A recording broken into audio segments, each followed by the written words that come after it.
Gospod Greh-Foner, v 3 stavkih o vaši kalvariji s fasado. Poglejte, skoraj ne morem verjeti.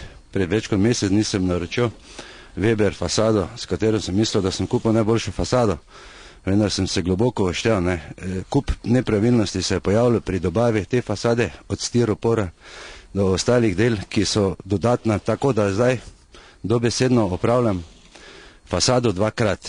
Če hočem vsaj, da bi dobil koliko toliko kvalitetno fasado, oziroma to, kar sem si vse približno želel. Pa ste pred zimo rešili problem?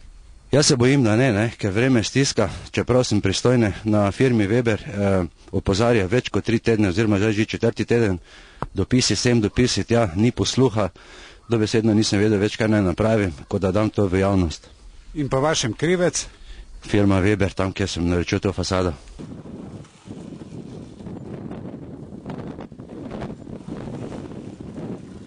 Gospod Greh-Foner je naročil pri vas fasado. Ja, točno.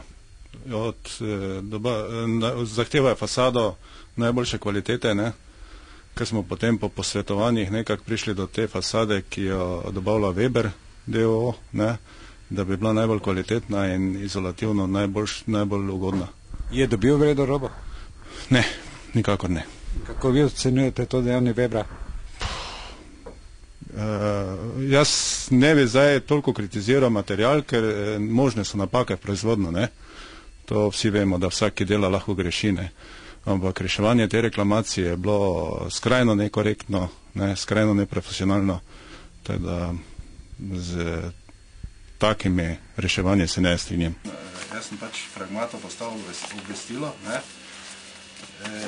da bom pač zaradi tega, ker smatram odgovornost, bom povlekel zaradi, da zaščitimo svoje poslovne interese in nedolžne kupce primorajo biti svojim strankam in našim širšem. Odsvetovali nakup, ja. Vkolikor je to res vaš stiropor, od Pragmata, bomo odsvetovali nakup fasade pri katerem koli proizvajalcu, ki kombinira fasado z vašim stiroporjem, in vsako mora biti stranko v našem širšem, bomo seznanjeni z načinom reševanja reklamacije strani Webera d.o.o. Oni so pa potem meni zagrozili, da je to blatenje dobrega imena, ker sem jaz na koncu njim pač odgovoril še to zadnji dopis, da če oni to mislijo, da je blatenje dobrega imena, da lahko bilo kdaj dajo na pristojno sodišče, da razsodijo o tem, ker da, samo obveščamo o naših postopkih do neposrednih kupcev, ki smo jih dolžni izvajati tudi pod zakonom o varstvu potrošnikov. Če vi smatrate, da se seznanjanje potencialnih kupcev z izdelki slabe kvalitete in z neprofesionalnim reševanjem reklamacij blatenja dobrega imena, se lahko vsak trenutek obrnete na pristojno sodišče, da razsodijo o tem. Gde se bojite? To je frišna.